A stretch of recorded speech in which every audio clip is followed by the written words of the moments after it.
Bah voilà les gars, ça fait plaisir parce qu'on se posait la question du prochain adversaire de Cédric Doumbé. Le prochain adversaire, sauf un vraisemblable changement de situation ou volte-face, ce sera l'agent libre Michael Venom Page qui devait à l'origine signer à l'UFC. Il y avait même eu des fuites où en gros Dana White avait organisé une interview et sur le tableau c'était écrit Michael Venom Page contre Kevin Holland, mais une fois de plus le PFL, je pense, a sorti l'artillerie lourde à grands coups de pied pour signer Michael Venom Page qui était jusque là au Bellator, un combat dont on avait parlé avec Big Rusty, un combat qui personnellement nous a hypé un peu, et là il semble bien que ce soit la suite pour Cédric Doumbé puisque le PFL a organisé un face-à-face entre les deux hommes lors du PFL Dublin qui était la finale du PFL Europe, et bah ça promet, on va voir tout ça avec Big Rusty. C'est parti, générique. Soit.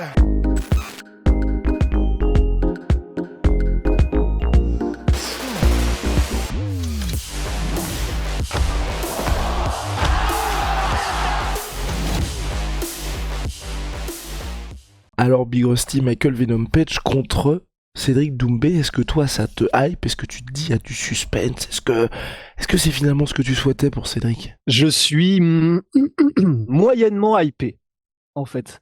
Bah, non mais attends. Non mais attends.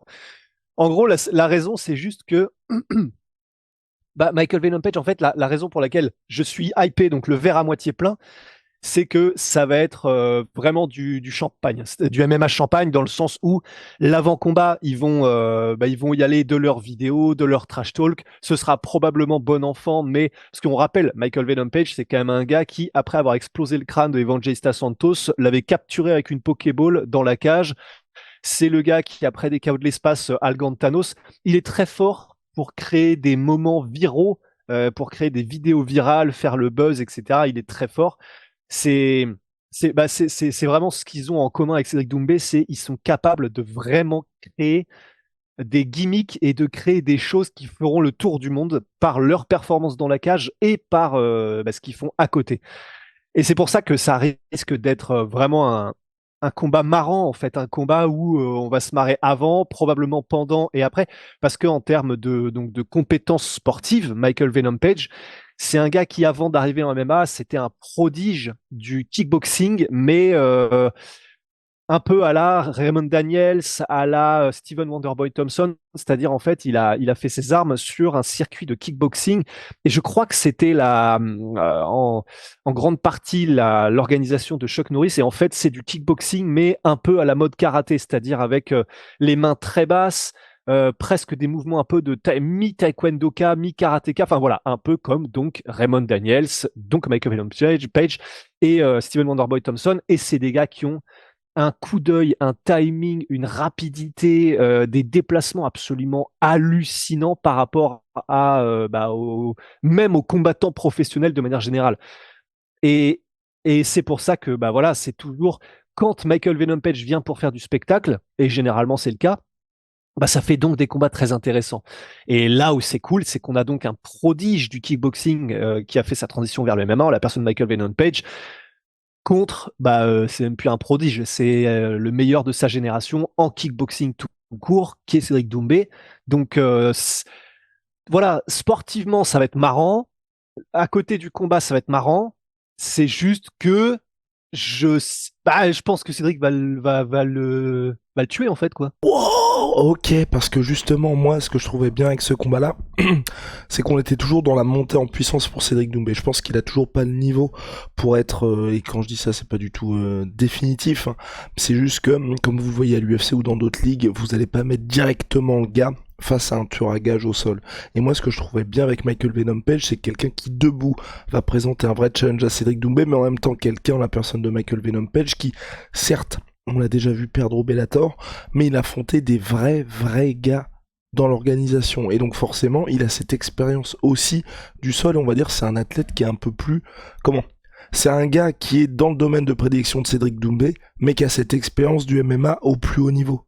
Et donc, moi, pourquoi je suis hypé? Parce qu'on est dans une progression classique, et en plus, là, enfin, je trouve que si on dit Cédric Doumbé a battu Michael Venom Page, t'es pas en mode ah, on lui a donné un gars random à exploser pour un KO highlight. Et c'est pour ça que moi je suis hypé. Non? Ouais, si. Bah, en fait, c'est simplement que c'est un combat qui va donc être à 100% debout. Je Et ne vois pas pourquoi l'un ou l'autre irait au sol. Et donc, un Cédric Doumbé qui n'a pas la menace de quelqu'un qui va lui faire un takedown, ça va donc être du kickboxing un peu à la One FC avec des gants de 4 onces. Et un Cédric Doumbé qui n'a pas à considérer l'aspect lutte sol, bah, c'est le meilleur du monde. vas-y, toi, tu gâches tout là.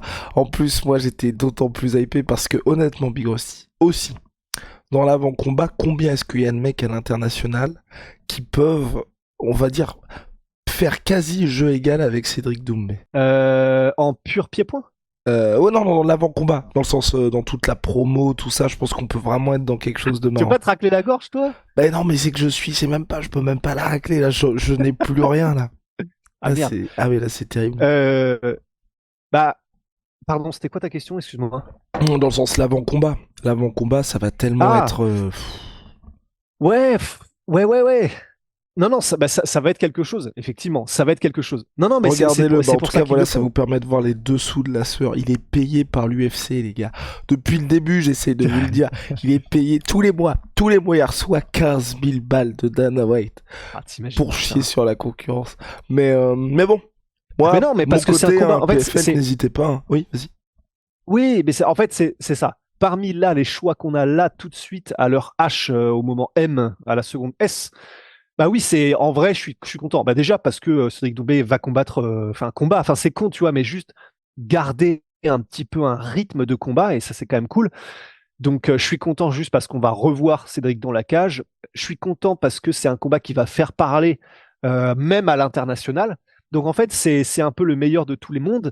C'est juste que bah en fait si Cédric gagne, je vois déjà venir et j'en ferai partie peut-être les gens qui diront ouais, c'est trop stylé, mais sportivement, c'est pas forcément ce qui veut dire le plus de trucs par rapport à ce que le PFL pourrait proposer. Mais encore une Ouais, fois, mais je suis tu d'accord, penses le pas mettre qu'il a contre des dans... Magomed ou Valatov, ça sert à rien. Enfin, pour Mais l'instant, au niveau hype et tout ça. Donc, ouais, mais je me dis, il pourrait y avoir une. Enfin, je vois pas Michael Venom Page faire ça, mais comment est-ce que je peux t'expliquer? Enfin, je pense pas qu'on sera juste dans du kickboxing pur et qui se servira de cette expérience, genre un peu à la, pourquoi pas, Adesanya Pereira volume 1, où t'as Adesanya, tu vois, qui s'est servi toute son expérience en MMA qu'il avait en plus d'Alex Pereira, tu vois, pour pas faire uniquement du kickboxing avec Alex Pereira où il savait sur le papier que ça allait être compliqué.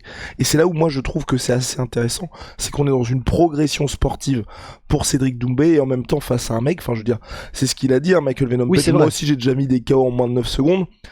Enfin, c'est pas comme si Cédric Doumbé allait pouvoir y aller en mode je sais que je vais t'exploser, il y a aucun risque, tu vois. Parce que bon, Michael Venom Page, si Cédric Doumbé fait n'importe quoi, où il va, c'est pas le cas. Cédric Doumbé n'a jamais été comme ça, mais ce que je veux dire, c'est pas non plus gagné d'avance qu'il l'explose en pur striking parce que il est extrêmement surprenant, extrêmement créatif. Michael Venom Page, d'ailleurs, c'est ce qu'on a reproché à sa carrière au Bellator, c'est que souvent, en gros, le Bellator lui filait des adversaires plus pour se dire on va avoir un chaos de l'espace que on va avoir une vraie progression. Et le seul moment où ça a été intéressant pour lui, c'est très tardivement, c'est quand ils ont fait le premier tournoi welterweight où là, c'était la première fois qu'on le mettait face à des vrais gars.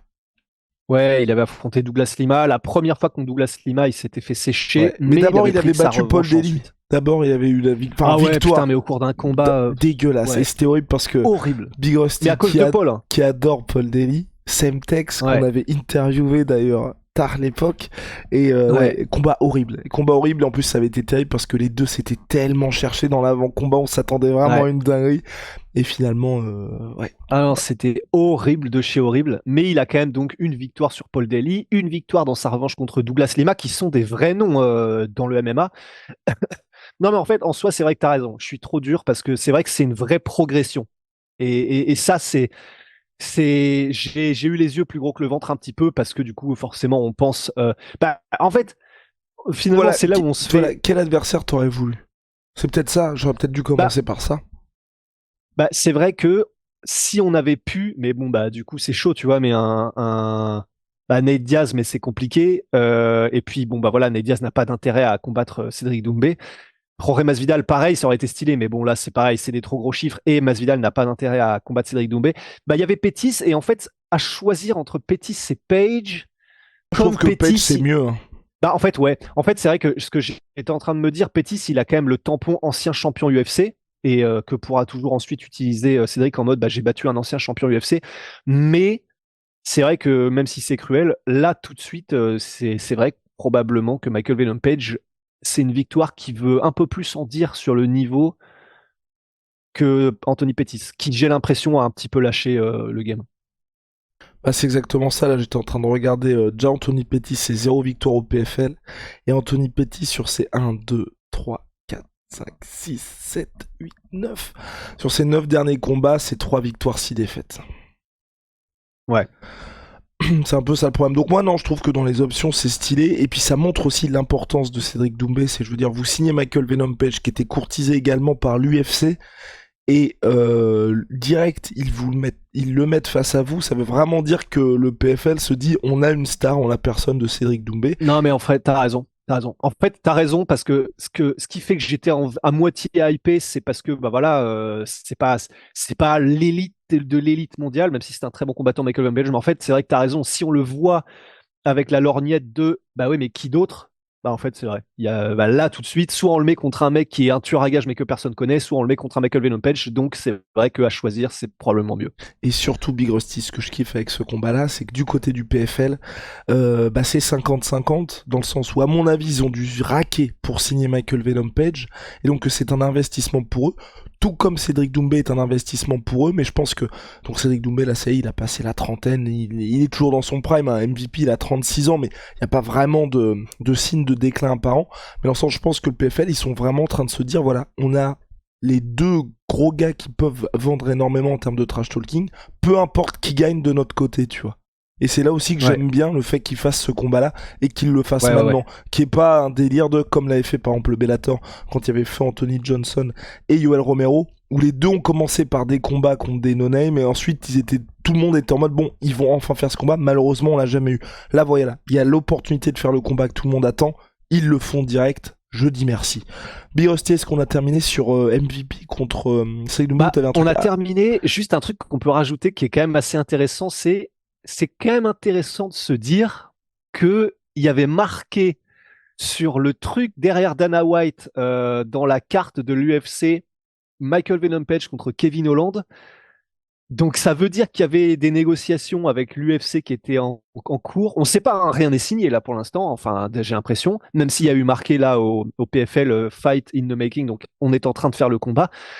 Mais donc c'est-à-dire qu'on a et l'UFC et le PFL qui ont grosso modo fait comprendre officieusement qu'il allait y avoir Michael Venom Page dans leur rang. Et si MVP choisit le PFL, c'est une belle crotte de nez quand même. Mais c'est intéressant. Ouais, et ce serait la première fois vraiment que frontalement il y a un truc comme ça, hein, parce qu'on le rappelle à chaque fois, hein, que ce soit Francis ou les autres gars qui sont partis, c'est à chaque fois parce que l'UFC n'a pas voulu s'aligner sur ce que les combattants, enfin, ce à quoi les combattants prétendaient. Là, le fait qu'il y ait eu vraiment un truc visuel de la part de l'UFC, comme si je pense que Ouais. dans leur tête, ça y est, il allait signer. S'il choisit le PFL, je vais pas dire que ça peut tout changer, parce qu'on parle de Michael Venom Page, mais que les mecs commencent vraiment à se dire on a tout intérêt à partir, surtout que on parle d'un MVP qui est dans une situation, à mon sens, hein, je sais pas combien il va prendre au PFL, on le saura sûrement plus tard, mais dans une situation similaire à celle de Michael Chandler, dans le sens où vous arrivez, il vous reste plus beaucoup de temps, mais vous avez fait énormément de choses précédemment, et donc directement l'UFC vous propose un gros contrat avec des combats stylés, et selon toute vraisemblance, en 2-3 combats, vous avez le title shot, et ça peut être très très lucratif pour vous, même à l'UFC, donc affaire à suivre de ce côté-là, Big Rusty. Shout out! Shoot P, shoot moi 30% sur Thomas Bourdain avec le Golden Story, you already know what's up. Donc, compléments alimentaires, les fringues, tout ça, y a pas de souci, faites-vous plaisir. Et puis du côté de Holy Moly, la révolution des boissons énergisantes, Big Rusty, ils font number one, des boissons de réhydratation, boissons énergisantes, c'est à chaque fois en poudre, et des thés glacés validés par Big Rusty et notre cher Bax qui a remplacé son café par les boissons énergisantes Holy Moly. Là sur 5 chez Holy pour votre première commande moins 5€, et là sur 10 pour vos commandes récurrentes moins 10%. Excusez-moi pour ma voix, je suis vraiment désolé sur tous ceux qui nous écoutent en podcast. Voilà, Big Rusty, on se retrouve très vite. See ya.